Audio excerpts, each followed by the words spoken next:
अस्सलामुअलैकुम एवरीवन। कुछ टूटा फूटा सा कलाम लिखा था। गिरा पड़ा शायर हूँ मैं भी, अपने पेरेंट्स के इल्म की वजह से मेरे तक जो रोशनाई पहुँची है उसकी बेस पे कुछ टूटा फूटा सा लिखता रहता हूँ। तो कुछ ऐसा लिखा था जैसा कि कलाम कुछ होता है ना, कुछ रूहानियत से रिलेटेड होता है, तो कुछ वैसा ही मैंने लिखा। तो जब ऐसी चीज़ें मैं लिखता हूँ तो बस लिख ही छोड़ देता हूँ, कभी शेयर नहीं करता। लेकिन अपनी वालदा को जब मैंने ये सब सुनाया तो उन्होंने कहा ये तो ज़रूर शेयर करो और ज़रूर शेयर किया करो जो भी लिखा करो। तो ये बस उनके हुक्म से ये ज़रूर शेयर करने लगा हूँ आपसे। एक्चुअली होता क्या है कि बचपन से हमने बहुत दफ़ा सुना है कि मर जाएंगे तो न जाने क्या हो जाएगा, कब्र का अंधेरा होगा, ये होगा वो होगा, काफ़ी डर पाले हैं हमने, काफ़ी ज़्यादा चीज़ें माइंड में आती रहती हैं। तो मेरे माइंड में ये बात आई कि मर जाऊँगा एक दिन तो आखिर क्या होगा, मतलब आखिर क्या होगा। सो इसी से रिलेटेड मैंने कुछ कलाम लिखा है जो आप सबसे शेयर करने लगा हूँ। तो आपकी खिदमत पे पेश करता हूँ। मर जाऊँगा एक दिन बाय सैयद बख्त। मर जाऊँगा एक दिन तो आखिर क्या होगा, बस ज़मीं का एक टुकड़ा मेरा मकाम होगा। मर जाऊँगा एक दिन तो आखिर क्या होगा, बस ज़मीं का एक टुकड़ा मेरा मकाम होगा। कहीं से चार कंधे आएंगे और उठा ले जाएंगे, दफना कर मिट्टी में मुझको वो खुद को पाक समझेंगे। कहीं से चार कंधे आएंगे और उठा ले जाएंगे, दफना कर मिट्टी में मुझको वो खुद को पाक समझेंगे। कोई नेकियों की गर्ज में शामिल होगा जनाजे में, कोई नेकियों की गर्ज में शामिल होगा, तो कोई दर्द की फांसी में लिथड़ा होगा, तो कोई दर्द की फांसी में लिथड़ा होगा। मर जाऊंगा एक दिन तो आखिर क्या हो जाएगा, कुछ रोकर और कुछ बिना रोए जनाजा पढ़ेंगे और बस दफना देंगे। मर जाऊंगा एक दिन तो आखिर क्या हो जाएगा, कुछ रोकर और कुछ बिना रोए जनाजा पढ़ेंगे और दफना देंगे।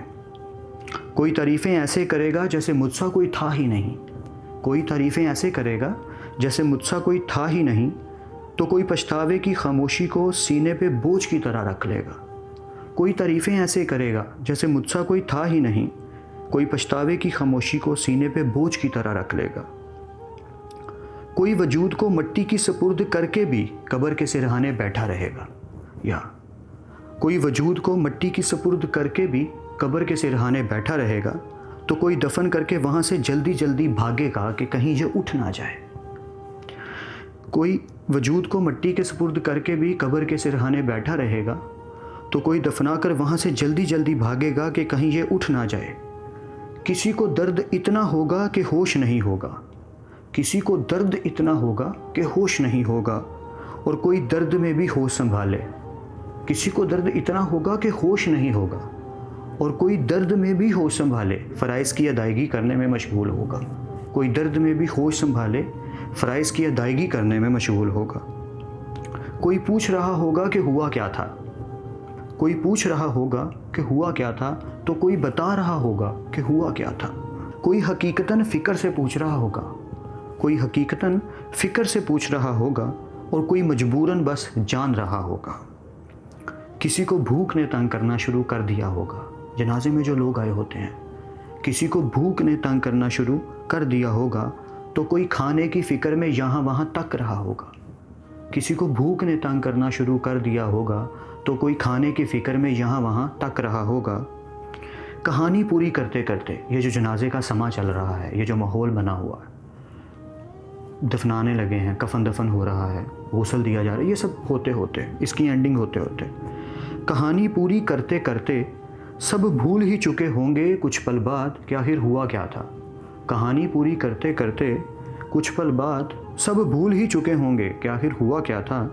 मर जाऊंगा एक दिन तो आखिर क्या होगा, मर जाऊंगा एक दिन तो आखिर क्या होगा, बस मिट्टी का कुछ जेवर मेरी दौलत होगा, सफ़ेद कपड़े का कुछ टुकड़ा मेरा लिबास होगा।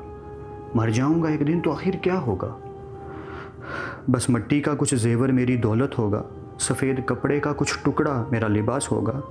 बस मेरे जिस्म की थकन को अब आराम होगा, और मेरी रूह के सुकून में अब कमाल होगा। बस मेरे जिस्म की थकन को अब आराम होगा, और मेरी रूह के सुकून में अब कमाल होगा। मर जाऊंगा एक दिन तो आखिर क्या होगा, बस ज़मीं का एक टुकड़ा मेरा मकाम होगा। मर जाऊंगा एक दिन तो आखिर क्या होगा, सच कहूँ तो बस सुकून ही सुकून होगा और कुछ नहीं होगा। आई होप सो कि ये कलाम आपको ठीक लगा हो, पसंद आया हो। सबसे बांटिएगा, शेयर कीजिएगा जिनको भी ये ठीक लगे। और हमने अपने आखिरी वक्त को याद रखना है और उसे डरना नहीं है। देखें, खुदा से मोहब्बत है। जब कोई इंसान परदेस गया होता है तो वो जब घर लौटना चाहता है तो बड़ा सामान इकट्ठा करता है अपने रिश्तेदारों के लिए, दोस्तों के लिए, फैमिली के लिए, सबके लिए। इसी तरह हम यहाँ सफ़र पे आए हैं। ये दुनिया सिर्फ एक सफ़र है। यहाँ मैंने एक ट्रेन पकड़ी हुई है और उस ट्रेन पे सवार हूँ, और ये दुनिया पूरी की पूरी मेरी ट्रेन है, जहाँ मैं घूम सकता हूँ, फिर सकता हूँ, यहाँ वहाँ आ जा सकता हूँ, सब कुछ कर सकता हूँ, लोगों का ख्याल कर सकता हूँ। एक दिन आना है, इस ट्रेन ने रुक जाना है और मुझे उतार दिया जाना है। मेरा स्टॉप आना है जिस दिन मेरी डेथ हो जाएगी, और इज़राइल आएंगे और मुझे आलम अरवाह में ले जाएंगे। It's not a big deal. एक दिन तो मरना ही है। हज़रत मूसा अलैहिस्सलाम वाला वाक़या सबको पता है। तो हम सब जानते हैं कि एक दिन तो जाना ही है, तो उसकी इतनी फ़िक्र नहीं है कि मरना है। हाँ, इस बात की फ़िक्र बहुत है कि जब जाना है तो क्या मुँह लेके जाना है। एक गाना है, रफ़ी साहब ने गाया था बहुत वक्त पहले, लागा चुनरी में दाग छुपाऊँ कैसे, घर जाऊँ कैसे। तो उसका जो मोटिव है सॉन्ग का, वो ठीक से समझना है कि हमारी चुनरी में दाग अगर लगा है, वक्त के हाथों में जो हम लिपटे हुए हैं और जहाँ वहाँ दुनिया की रोशनी में खोए हुए हैं, उसे माइंड में रखना है। तुषार साहब हैं, हिंदुस्तान के एक बहुत अच्छे राइटर और शायर हैं। उनका एक शेर है जो मुझे कभी नहीं भूलता, चुभ जाता है। मैं शायरी में ज़्यादा मशगूल नहीं रहता, लेकिन कुछ चीज़ें होती हैं जो चोट कर जाती हैं, याद रह जाती हैं। कुछ ऐसी बातें होती हैं जो हमारी इंसानियत के जिस्म की रूहानियत पे चोट कर जाती हैं। तो कुछ ऐसा ही उन्होंने लिखा, बहुत खूबसूरत दिखाई दे रही हैं, बहुत खूबसूरत दिखाई दे रही हैं। दुनिया के बारे में लिखा है, ठीक से समझिएगा।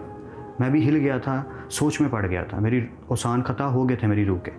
बहुत खूबसूरत दिखाई दे रही हैं, ये राहें बर्बादी के घर जा रही हैं।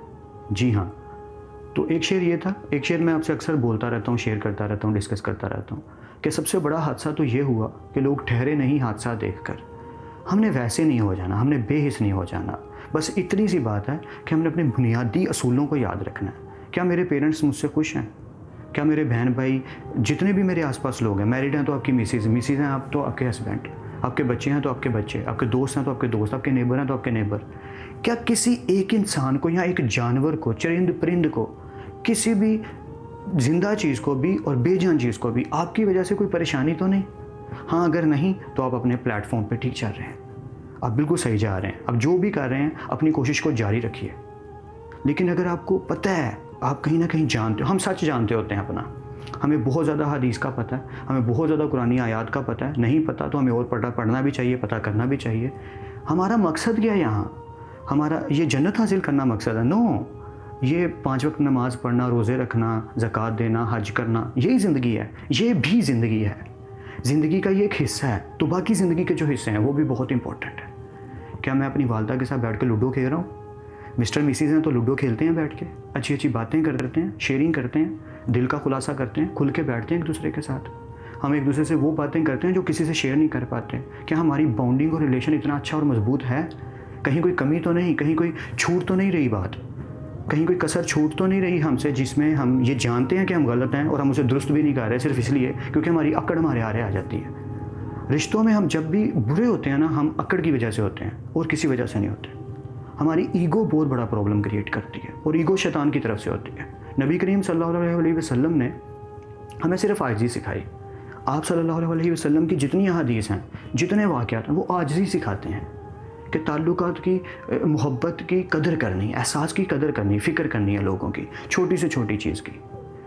बात सॉरी मैंने लंबी कर दी, मकसद सिर्फ आपसे ये कलाम शेयर करना था। वो इसलिए कि मैंने कुछ लिखा था कि मर जाऊंगा एक दिन तो आखिर क्या हो जाएगा, पता तो चले। तो बस यही होगा, और क्या हो जाएगा। बस अपने आप पे यकीन रखिए, खुदा पे यकीन रखिए, और खुदा जो कह रहा है उसको करने में लगे रहिए, जुटे रहिए। छोटी सी कटोरी में दूध रख के बिल्ली के लिए बाहर रख दिया कीजिए। जानते हैं डॉग्स आते हैं गली में या आपके एरिया में कहीं भी, तो रोटी 1-2 पराठे बना के उनको भी सर्व कर दिया कीजिए। परिंदों के लिए छत पे पोट रखिए, पानी रखिए, बाजरा रखिए। देखिए किसी जानवर को कोई प्रॉब्लम है, उसकी मदद कीजिए। रास्ते में आते जाते किसी को लिफ्ट की ज़रूरत है, उसे प्रोटोकॉल से लिफ्ट दीजिए। किसी को भूख लगी है, ट्रे से जाके प्रोटोकॉल से उसे खाना खिलाइए।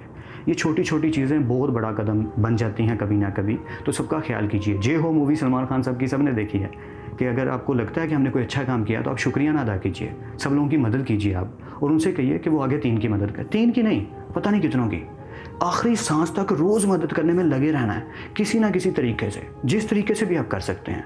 यही पॉइंट है। अल्लाह ताला यही चाहते हैं आपसे कि दुनिया में जब आपको कोई देखे तो कहे ये खुदा का बंदा है। वो उनके मुंह से निकले, उनके दिल से निकले, ये है मुसलमान, ये अल्लाह का बंदा है, ये इंसान है। एक छोटा सा वाक़या मैं शेयर कर लूँ, बातें तो लंबी हो ही गई हैं, माजरत बोर करने के लिए, लेकिन एक छोटा सा वाक़या आपको बताता हूँ। एक सहाबी थे, वो घोड़ा लेके आए। कोई अच्छी नस्ल का होगा, अल्लाह कमी बेशी माफ़ करे। तो जिस सहाबी के पास लाए, जो अमीर थे, रईस थे, उन्हें ला के पेश किया कि जी ये मैं बेचना चाहता हूँ। तो वो नज़र रखते थे, परख रखते थे, उन्हें पता था कि ये महंगा घोड़ा है, कॉस्टली है। तो उन्होंने कहा यार ये तो महंगे वाला है। उन्होंने पूछा कितने का बेचना है। तो वो जो बेचने आए थे सहाबी, जो गरीब थे, उन्होंने अपने अंदाजे से कह दिया कि 300 ले लीजिए, उस वक्त के हिसाब से जो भी दिनार बनते होंगे या जो भी उस टाइम करेंसी थी, अल्लाह कमी बेशी माफ़ करे, वाक़े का मफ़हूम बता रहा हूँ आपको, कि ये 300 का मैं बेचना चाहता हूँ। तो उन्होंने कहा कि जो रईस थे, उन्होंने कहा कि अगर मैं 400 दे दूँ तो उसने कहा कि और अच्छा, ये तो गरीब आदमी पे मेहरबानी है आपकी। उन्होंने कहा 500 दे दूँ तो। करते करते वो 800 पे आ गए।